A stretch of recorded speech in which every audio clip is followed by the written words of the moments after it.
बच्चों एक बार फिर आपका स्वागत है आपके प्यारे से चैनल फिजिक्स एक सोच में। बच्चों इस वीडियो में हम पढ़ने वाले हैं न्यूमेरिकल्स ऑन इलेक्ट्रिक पोटेंशियल। जैसा कि हम जानते हैं हम सेकंड चैप्टर पढ़ रहे हैं और सेकंड चैप्टर जो हमारा है वो दो पार्ट्स में डिवाइड है। फर्स्ट पार्ट में हम इलेक्ट्रिक पोटेंशियल के बारे में पढ़ेंगे और सेकेंड पार्ट में हम कैपेसिटेंस के बारे में पढ़ेंगे। तो इलेक्ट्रिक पोटेंशियल संबंधित जितने भी टॉपिक्स थे मैं उसको A to Z क्लियर कर चुका हूं। आपको बताया गया कि इलेक्ट्रिक पोटेंशियल क्या है, इलेक्ट्रिक पोटेंशियल डिफरेंस क्या है, इलेक्ट्रिक पोटेंशियल एनर्जी क्या है, electric potential due to electric dipole at axial point, equatorial point and any point बताया गया। उसके साथ ही the relation between electric field and electric potential and what are the equipotential surfaces. इन सारे topics को कवर किया गया है पिछले 5 वीडियो में और उनसे बोर्ड में जैसे क्वेश्चन पूछे जाते हैं, बोर्ड में जो न्यूमेरिकल्स पूछे जाते हैं उन वीडियो में ही उन न्यूमेरिकल्स को बता दिया गया है। ठीक है, अब उससे संबंधित आईआईटी नीट में क्वेश्चन कैसे पूछे जाते हैं वो इस वीडियो में और इसके अगले वाले वीडियो में हम पढ़ने वाले हैं, जितने भी तरह के क्वेश्चन पूछे जाते हैं। तो अगर जो लोग उन वीडियो को नहीं देख पाए हैं पहले जाए, डिस्क्रिप्शन बॉक्स में उन सारे वीडियो का लिंक दिया गया है, आप उसको देखें। और जिनको ये समझ में आ रहा है कि नहीं आपकी उतनी तैयारी है, केवल आपको इन न्यूमेरिकल्स से ही मतलब है, तो आप इन न्यूमेरिकल्स को ही देखें, आपको समझ में आएगा। तो बच्चों आपके लिए इतना मेहनत से मैं इतने अच्छे क्वेश्चन लेकर आ रहा हूं। अगर आपको वीडियो अच्छा लगेगा ही तो आप पहले वीडियो को लाइक कर दीजिए और जो लोग चैनल पर नए हो वो चैनल को सब्सक्राइब कर लें। बच्चों इन सारे क्वेश्चन में ऑप्शन डिलीट कर दिया गया है, जो भी ऑप्शन 4 ऑप्शन होते हैं आपको कि उन 4 ऑप्शंस में कौन सा करेक्ट है। चूंकि स्पेस कम था इसलिए ऑप्शन नहीं मैं लिखा हूं, केवल इसका सोल्यूशन बताया जाएगा। तो चलिए बच्चों हम स्टार्ट करते हैं फर्स्ट क्वेश्चन से। ये हमारा फर्स्ट क्वेश्चन है। फर्स्ट क्वेश्चन क्या कह रहा है बच्चों, if the charges of 5 microcoulomb are kept on the vertices of a regular hexagon of sides 10 centimetre, find the potential on its centroid. इसके सेंटर पे, इसके जो सेंट्रॉइड है इस पे इलेक्ट्रिक पोटेंशियल फाइंड आउट करना है, जबकि इसके सारे ये जो कॉर्नर्स है इसके वर्टिसेस पे 5 माइक्रोकूलम के चार्ज रखे गए हैं और इसका जो साइड्स है ये जो सारे साइड्स है वो 10 सेंटीमीटर के हैं। तो बच्चों अगर कहीं पर भी हमें इलेक्ट्रिक पोटेंशियल निकालना है और चार्ज और डिस्टेंस दिया गया है तो फॉर्मूला क्या होता है, KQ/R होता है। तो यहां सारे कॉर्नर्स पे चार्ज तो हमें पता है 5 माइक्रोकूलम, ठीक है, लेकिन इन चार्जेस से इस सेंट्रॉइड का डिस्टेंस हमें नहीं पता है। इस सेंट्रॉइड का डिस्टेंस कितना होगा ये हमें नहीं पता है। तो बच्चों ये रेगुलर हेक्सागन है, सारे इसके साइड्स बराबर हैं, तो यहां से इसके सारे कॉर्नर से इसका डिस्टेंस भी क्या होगा, सेम होगा। लेकिन कितना होगा, कैसे निकलेगा, दिमाग में आप सोचिए कैसे निकालेंगे कि इन सारे ये जो डिस्टेंसेस है ये सारे डिस्टेंस कैसे निकाले जाएंगे। सपोज कीजिए कि ये R डिस्टेंस है, सारे R डिस्टेंस है, तो ये कैसे निकाले जाएंगे। तो ये R डिस्टेंस को हम निकाल सकते हैं। अब देखिए कैसे, सपोज कीजिए बच्चों ये रेगुलर हेक्सागन है, किसी भी एक पॉइंट पर कितने डिग्री का एंगल बनता है, 360 डिग्री का बनता है। कितने डिग्री का बनता है, इस पॉइंट पे पूरे इसके सेंटर पर 360 डिग्री का एंगल बना होगा और ये सारे साइड्स इक्वल है तो ये सारे एंगल भी क्या बने होंगे, इक्वल बने होंगे। तो ये सपोज कीजिए सब x के हैं तो ये भी x, ये भी x, मतलब कितने x, 6x इक्वल टू कितना 360, ये कैंसिल आउट होगा तो कितना हो जाएगा 60 डिग्री, यानी कि ये एंगल कितने डिग्री का हो जाएगा 60 का। अब आप बताइए कि एक ट्रायंगल में कितने डिग्री का एंगल बनता है 180 डिग्री का, तो अगर ये 60 हो गया तो ये दोनों मिलकर कितना बनाएंगे, ये बचा हुआ कितना है 120।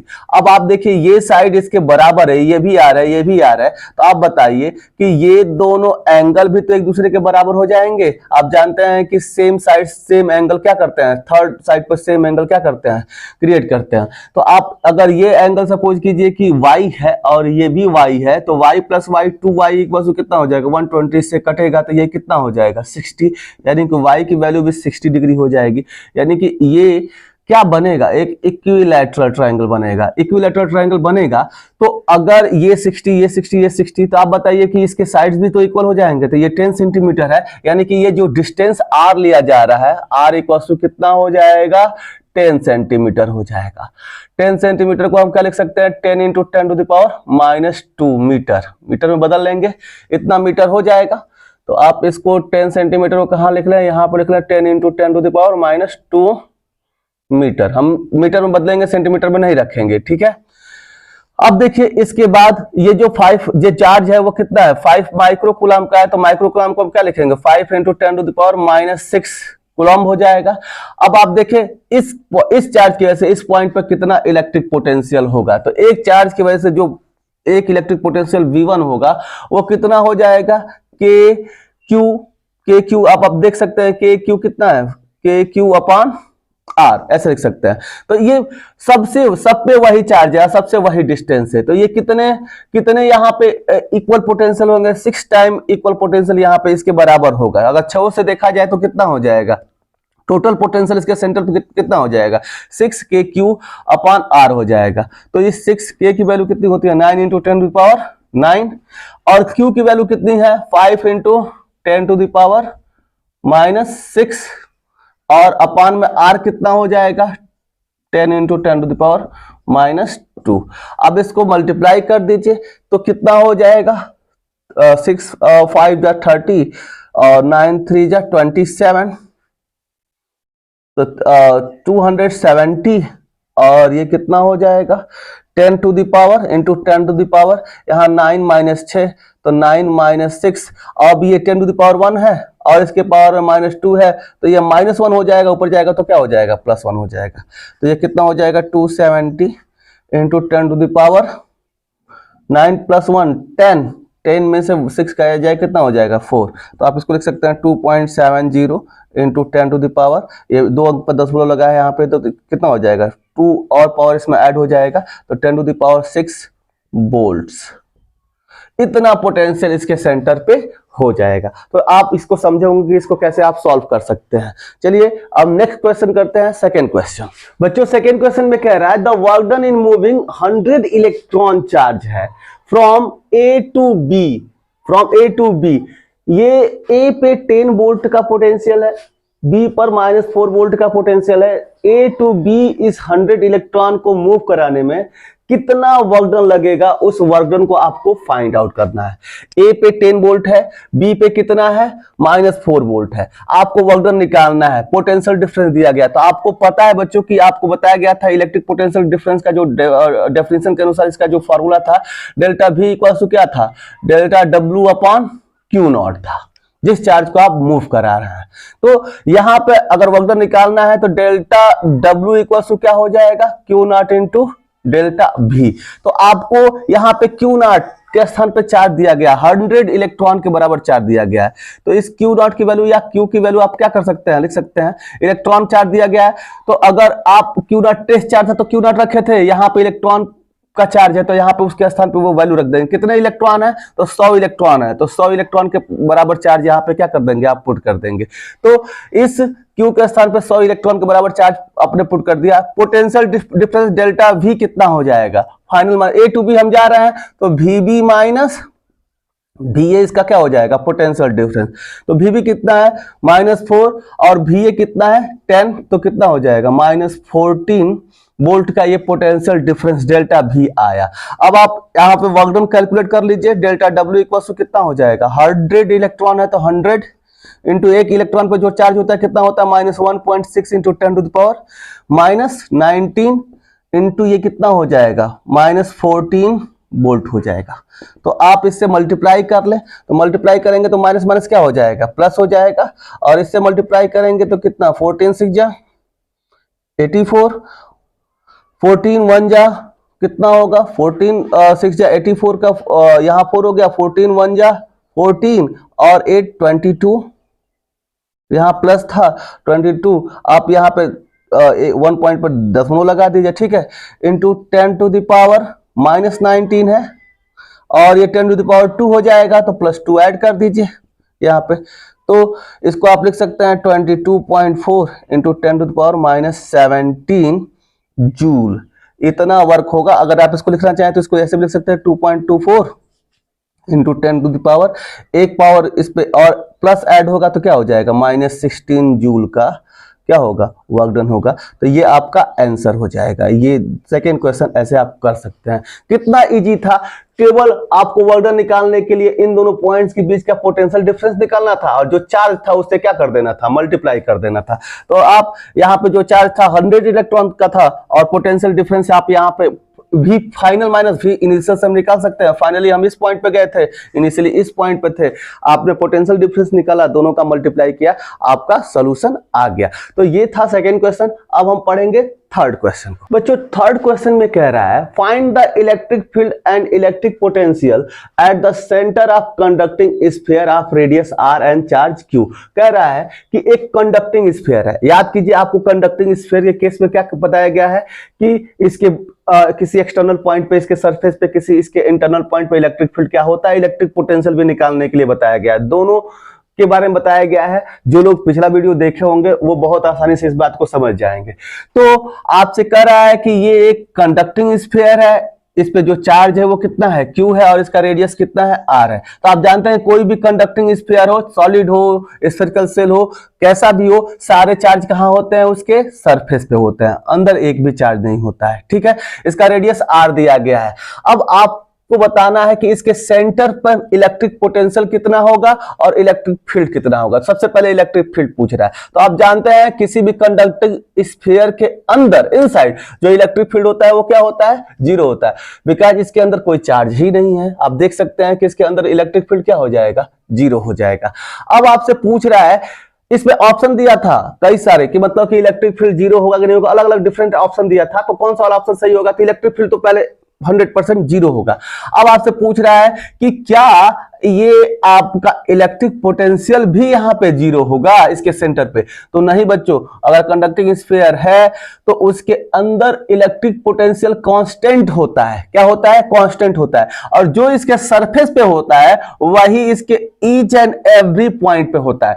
तो इसके सेंटर पे कितना हो जाएगा इलेक्ट्रिक पोटेंशियल, इसके सेंटर पे कितना हो जाएगा, इसके सरफेस पे जितना होता है उतना। तो कितना हो जाता है, सरफेस पे कितना होता है, 1/4 पाई एप्सिलॉन नॉट, और जितना भी इस पे चार्ज Q है और अपान में इसके जितना इसके सेंटर से उस पॉइंट का डिस्टेंस है। तो यहाँ पे रेडियस इसका सरफेस ही लिया गया है तो यहाँ पर रेडियस ही हो जाएगा। तो इसके सेंटर पर कितना इलेक्ट्रिक पोटेंशियल हो जाएगा, इलेक्ट्रिक पोटेंशियल इतना, और इलेक्ट्रिक फील्ड की वैल्यू क्या हो जाएगी इसके सेंटर पे 0। तो ये दोनों ऑप्शन जो उसमें दिए गए थे वो सही थे। मैंने ऑप्शन नहीं लिखा है तो आप समझ गए होंगे कि सेंटर पे इलेक्ट्रिक फील्ड 0 और इलेक्ट्रिक पोटेंशियल जितना इसके सरफेस पे है उतना ही ईच एंड एवरी पॉइंट पे होगा इलेक्ट्रिक पोटेंशियल। तो ये थर्ड क्वेश्चन था, आपको बस थोड़ा दिमाग लगाना था। अब हम चलते हैं नेक्स्ट क्वेश्चन फोर्थ की तरफ। फोर्थ क्वेश्चन में आपसे ये कहा जा रहा है in above figures equipotential surfaces are given in which case work done is more in moving a positive charge from A to B. अब कह रहा है किसी पॉजिटिव चार्ज को ए से बी तक मूव कराने में किस में वर्क डन ज्यादा होगा। तो बच्चों आप जानते हैं, मान लीजिए कि यहाँ पे पोटेंशियल दिया गया 10 वोल्ट और यहाँ का पोटेंशियल 40 वोल्ट, सब में वही है, ए टू बी में 10 और 40 वोल्ट ही है। अगर आप देखें तो पोटेंशियल डिफरेंस का जो फॉर्मूला बताया गया था वो क्या बताया गया था, delta B equal to delta W upon Q nought. तो डेल्टा डब्ल्यू इक्वल टू कितना हो जाएगा, डेल्टा भी इंटू क्यू नॉट। सब कह रहा है कि ये एक पॉजिटिव चार्ज, ये मतलब क्यू नॉट सपोज कीजिए यही एक पॉजिटिव चार्ज है, यही यहां से यहां तक मूव कराया जा रहा है। तो चार्ज में कोई डिफरेंस ही नहीं है और सब केस में डेल्टा भी निकाला जाए तो भी final minus V B minus V A निकाला जाएगा, V B minus V A. और इन चारों केसेस में जो वी बी है, देखिए इस पॉइंट पर जो पोटेंशियल है वो कितना है, 40 है, और इस पॉइंट पर जो पोटेंशियल वो कितना है, इस पॉइंट पर जो पोटेंशियल वो 10 वोल्ट है। तो ये कितना हो जाएगा, 30 वोल्ट हो जाएगा। तो यहां पर भी डेल्टा भी 40 में से 10 घटाएंगे 30 वोल्ट हो जाएगा, यहां पर भी 40 में से 10 घटाया जाएगा 30 वोल्ट। मतलब in each and every case में जो पोटेंशियल डिफरेंस आएगा वो कितना आ जाएगा, 30 वोल्ट आ जाएगा, और जो चार्ज है वो क्यू है। तो प्रत्येक केस में जो डेल्टा डब्ल्यू होगा आपका वर्क डन होगा वो कितना हो जाएगा, 30 क्यू नॉट के बराबर हो जाएगा। ये जो भी जितना भी चार्ज हो वहां पे इस चार्ज के स्थान पे आप क्या कर सकते हैं, रख सकते हैं। तो इन 4 केसेस में आपसे पूछा जा रहा है कि किस केस में वर्क डन ज्यादा लग रहा है, क्या कम लग रहा है, ये क्या, in which case work done is more in moving a positive charge A to B. किस केस में वर्क डन क्या है, ज्यादा है। तो आप बता सकते हैं कि इन ऑल द 4 केसेस, चारों केसेस में work done is same. Work done क्या है? सेम है। चारों केसेस में जो वर्क डन होगा वो क्या होगा? सेम होगा। तो ये था आपका 4th क्वेश्चन। बच्चों अब हम देखेंगे 5th question. Find the electric potential at point O due to uniformly charge rod. ये एक आपको फिगर दिया गया है, इसमें एक यूनिफॉर्मली चार्ज रॉड है जिसपे टोटल चार्ज कितना है? Q है। और इस यूनिफॉर्मली चार्ज रॉड की वजह से इस पॉइंट O पे आपको क्या निकालना है? इलेक्ट्रिक पोटेंशियल निकालना है। कैसे निकालेंगे? इसके इस एंड से यहाँ का जो डिस्टेंस है वो कितना L है और इसका जो लेंथ है वो कितना है L है। तो हमने यहाँ फिगर बनाया बच्चों कि इसका लेंथ देखिए L है और इसके इस एंड से इस O पॉइंट का जो डिस्टेंस है वो भी कितना है? L है। अब इसको हम सॉल्व कैसे करेंगे बच्चों? जब इस तरह से यूनिफॉर्मली चार्ज कोई भी सिस्टम दिया गया हो तो उसमें एक स्मॉल एलिमेंट लेते हैं। सपोज कीजिए कि इसका एक स्मॉल एलिमेंट dx लिया गया और इस dx एलिमेंट में जो चार्ज है वो कितना है? dq है। तो इस dx एलिमेंट में जो आपने चार्ज लिया वो कितना है? dq है। और इस एलिमेंट का अब देखिए इस एंड से इसका डिस्टेंस L है ना, लेकिन अब इसमें तो कुछ ना कुछ एलिमेंट लिया गया है, तो इस एलिमेंट का इस O से जो डिस्टेंस है वो सपोज कर लीजिए कितना है? x है। तो इस स्मॉल एलिमेंट dx में जो चार्ज dq है उसके कारण यहाँ पे जो इलेक्ट्रिक पोटेंशियल होगा वो कितना हो जाएगा? dV इक्वल्स टू, आप जानते हैं फॉर्मूला क्या होता है पोटेंशियल का? KQ अपान R। तो यहाँ पे K dQ और अपान में यहां से इसका डिस्टेंस कितना हो जाएगा? x हो जाएगा। बच्चों जो लीनियर चार्ज डेंसिटी होती है वो क्या होती है? लैम्डा इक्वल्स टू होता है, अगर स्मॉल एलिमेंट लिया गया है तो स्मॉल एलिमेंट में dq चार्ज है तो dq अपान क्या हो जाएगा? dx हो जाएगा। तो आप यहां से dq को क्या लिख सकते हैं? dq को आप लिख सकते हैं, dq चार्ज को लैम्डा dx लिख सकते हैं। तो आप यहाँ पे इस dq को लैम्डा dx लिख लीजिए। k dq को हम क्या लिखेंगे? लैम्डा dx अपान x लिख लेंगे। ठीक है। अब यहां पे बच्चों ये तो इस dx एलिमेंट की वजह से ये आपका पोटेंशियल हुआ। अब आपको पूरे इस रॉड की वजह से इस पॉइंट पर इलेक्ट्रिक पोटेंशियल निकालना है तो आपको क्या करना पड़ेगा? इंटीग्रेट करना पड़ेगा। कहां से कहां तक इसका इंटीग्रेशन करना पड़ेगा? यहां से इसका डिस्टेंस कितना है? L है। L से एक बार और L तक, मतलब ये डिस्टेंस L है और इसका डिस्टेंस कितना है? अगर यहां से देखा जाए तो इसका डिस्टेंस L है, तो इस टोटल डिस्टेंस को देखा जाए तो ये कितना हो जाएगा? 2L हो जाएगा, इसके दूसरे एंड का जो डिस्टेंस होगा। तो टोटल पोटेंशियल कैसे निकाला जाएगा? यहां पे इंटीग्रेशन होगा, इस dx का इंटीग्रेशन कहां से कहां तक होगा? L से 2L तक होगा और इसको हम क्या लिख सकते हैं? k लैम्डा dx अपान x। आप यहां पे क्या कर लीजिए, इस k लैम्डा, ये कांस्टेंट है, इसको बाहर कर लीजिए तो k लैम्डा तो आपको क्या हो गया? बाहर हो गया। और 1/x का इंटीग्रेशन क्या होता है? आप सबको पता है कि log x होता है। क्या होता है? log x होता है। ठीक है, तो आप यहाँ पे कर लीजिए। तो k लैम्डा तो आपने यहाँ रख दिया, k लैम्डा और log, इसका लिमिट क्या है? L टू 2L है। अगर यहाँ पे आप पुट करेंगे तो इसकी लिमिट पुट करेंगे तो कितना हो जाएगा? log 2L minus log L। ठीक है, अगर आप इसको लिखें तो क्या लिख सकते हैं? अब यहां आप k की वैल्यू पुट कर दीजिए 1/4 पाई एप्सिलॉन नॉट। और लैम्डा को क्या पुट कर सकते हैं? लैम्डा को आप पुट कर सकते हैं, लैम्डा इक्वल टू टोटल इस पे चार्ज कितना है? Q है। लैम्डा एक और कैसे लिखा जा सकता है? मैक्रोस्कोपिकली। इस पे टोटल चार्ज Q है, टोटल इसका लेंथ कितना है? L है। तो Q/L भी, इसी लैम्डा को Q/L भी लिखा जा सकता है। तो इसको लिख लीजिए Q/L। और ये क्या आएगा बच्चों? log, आप जानते हैं log a माइनस बी का formula, log a minus log b, दोनों का बेस सेम हो तो इस फॉर्मूले को कैसे लिख सकते हैं? log a/b लिखते हैं, याद है आपको? तो आप ऐसा लिख सकते हैं, ये a हो जाएगा, ये b हो जाएगा, तो log 2L अपान L हो जाएगा। आप चाहें तो इसका बेस e लगा सकते हैं, बेस e लगा लीजिए। ठीक, अब आप देखिए इस पोटेंशियल को, टोटल पोटेंशियल कितना लिखा जा सकता है आपका? Q upon 4 pi epsilon not L into log base E2। इस तरह से ये आपका क्या हो जाएगा? आंसर हो जाएगा। इतना ही पोटेंशियल आपका होगा। पोटेंशियल की वैल्यू इस पूरे रॉड की वजह से इस पॉइंट पे कितना पोटेंशियल होगा? Q upon 4 pi epsilon not L log 2 base E। आप ये आपका आंसर हो गया। अब हम करेंगे नेक्स्ट क्वेश्चन, ठीक है। 6th question, if E equals to 30x square i newton per coulomb, then find potential difference in between x equals to 0 to x equals to 2। क्या दिया है बच्चों कि अगर E equals to 30x square i, मतलब electric field 30x square है, किस direction में, I किसका यूनिट वेक्टर है, x एक्सिस का यूनिट वेक्टर है, तो इस डायरेक्शन में 30x स्क्वायर दिया गया है और x equals to 0 to x equals to और 2 के बीच में हमें पोटेंशियल डिफरेंस आपको क्या करना है, फाइंड आउट करना है। क्या होता है फॉर्मूला बच्चों, पोटेंशियल डिफरेंस अगर इस तरह से दिया गया हो कि इलेक्ट्रिक फील्ड इसके इतने डिस्टेंस से इतने डिस्टेंस के बीच में, तो इलेक्ट्रिक पोटेंशियल का जो फॉर्मूला आपको बताया गया था बच्चों इस केस में V इक्वल टू क्या होता है, इंटीग्रेशन ऑफ EdR होता है।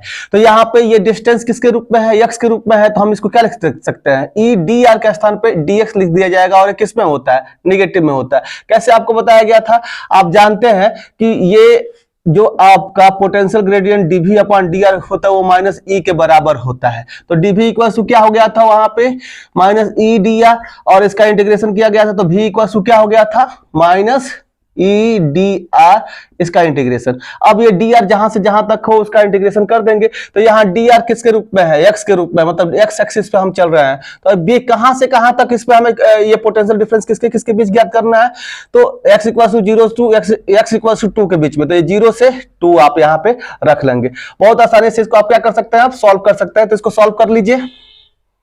v इक्वल टू कितना हो जाएगा, माइनस यहाँ पर E की वैल्यू पुट कर दीजिए, E की वैल्यू पुट करेंगे तो कितना हो जाएगा, इंटीग्रेशन 0 टू 2, E की वैल्यू क्या है 30x स्क्वायर dx। बच्चों यहाँ 30 कांस्टेंट है, 30 को क्या कर लिया जाएगा, बाहर कर लिया जाए, तो ये 30 बाहर हो गया। अब इसका x क्यूब का इंटीग्रेशन जो किया जाएगा, तो x क्यूब का इंटीग्रेशन कितना, x स्क्वायर का इंटीग्रेशन कितना हो जाएगा, यहाँ पे x स्क्वायर का इंटीग्रेशन आप जानते हैं कि integration of x to the power n कितना होता है, x to the power n plus 1 upon n plus 1 होता है। और यहाँ से इसका इंटीग्रेशन करेंगे तो यहाँ 2 है, तो n के स्थान पर 2 रखेंगे तो 3 हो जाएगा, 3/3, यानी कि ये इंटीग्रेशन करेंगे तो x to the power 3 upon 3 हो जाएगा x स्क्वायर का, और ये 0 से कितना हो जाएगा, 0 से 2।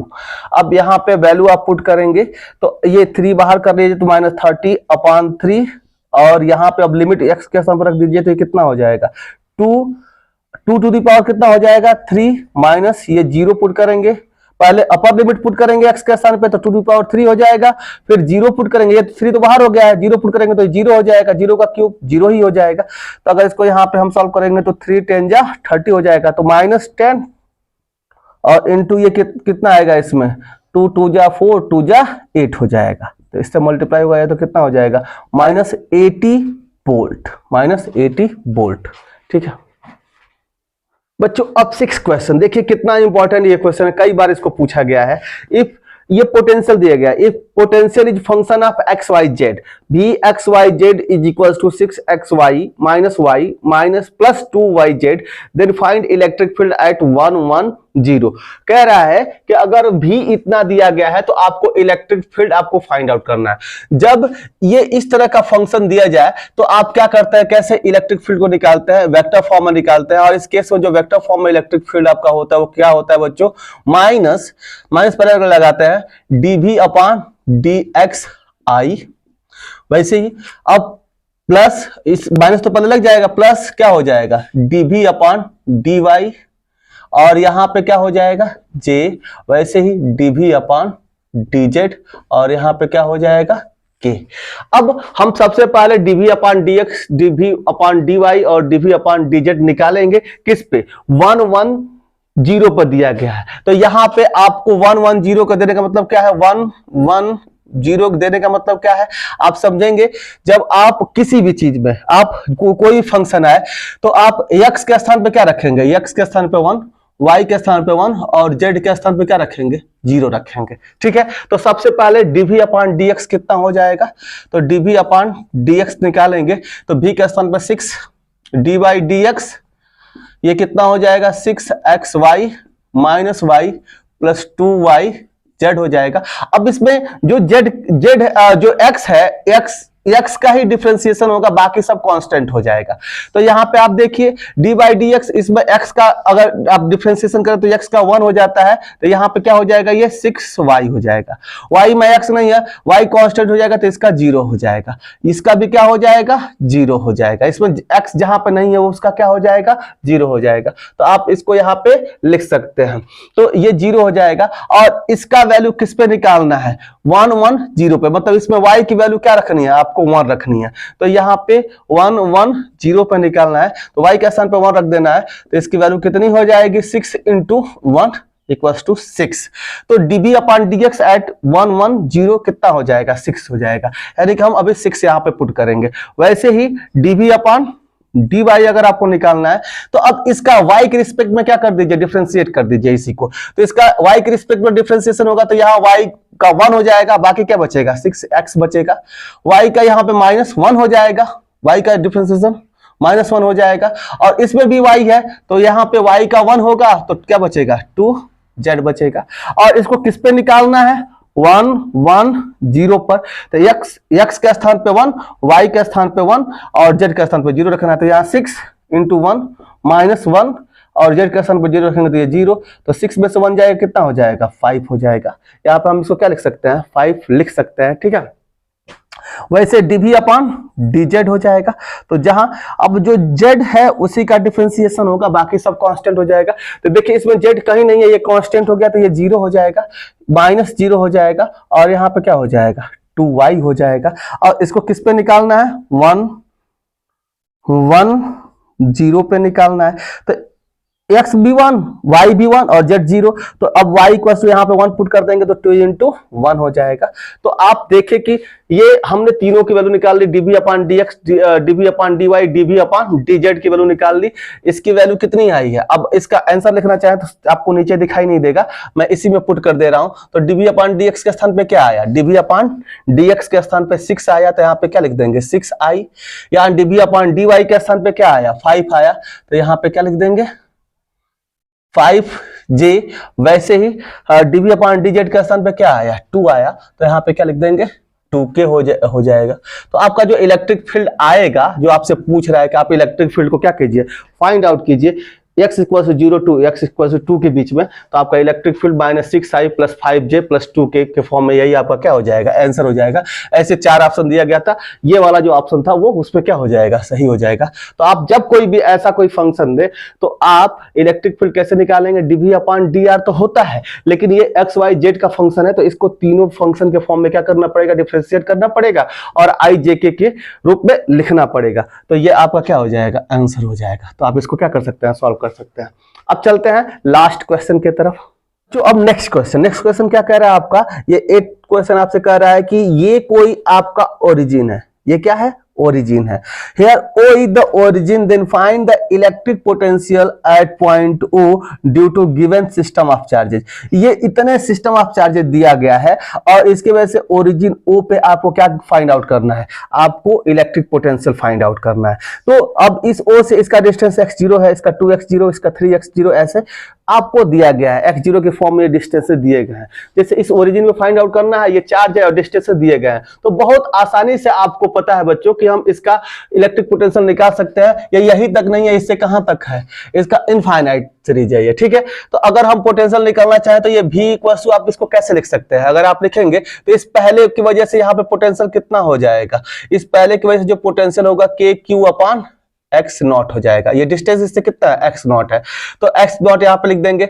अब ये माइनस में चाहे तो प्लस, अगर इसके वजह से पोटेंशियल लिखना चाहे तो माइनस क्यू अपॉन के लगेगा ही, माइनस क्यू अपॉन 2, यहां से इसका डिस्टेंस कितना है 2x नॉट हो जाएगा, तो 2x नॉट रखेंगे। अब क्या करेंगे बच्चों, जहां माइनस है, माइनस माइनस प्लस क्या होगा, मल्टीप्लाई होगा, तो ये माइनस हो जाएगा, तो हम ऐसे यहाँ पे क्या लगा लें, माइनस लगा लें।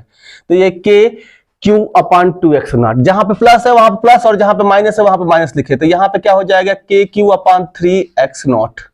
अब वैसे ही अगर लास्ट में यहाँ पे माइनस है तो माइनस लगा लीजिए k q upon 4x not. ऐसे ही यहाँ पे प्लस में k q upon 5x not, ऐसे ही यहाँ पे KQ/6x0 ऐसे आप लिख सकते हैं, ठीक है। ये माइनस है तो यहाँ पे क्या लगा लीजिए, माइनस लगा लीजिए, ठीक है।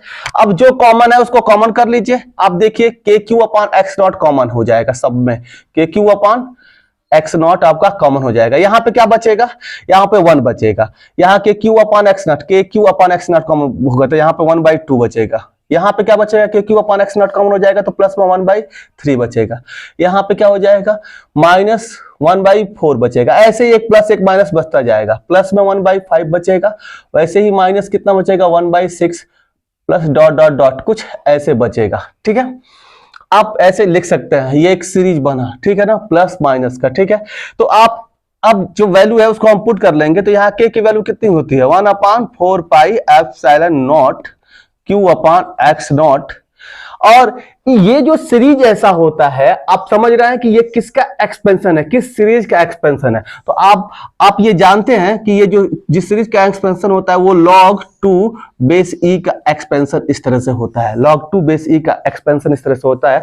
तो इस सीरीज के स्थान पे आप क्या लिख देंगे, log 2 बेस e। तो आपका इस ओरिजिन में जो पोटेंशियल हो जाएगा कुछ इतना हो जाएगा। आप इसको ऐसे भी इक्वल ऐसे भी लिख सकते हैं, Q log 2 बेस e अपान में कितना हो जाएगा, 4 पाई एप्सिलॉन नॉट x0।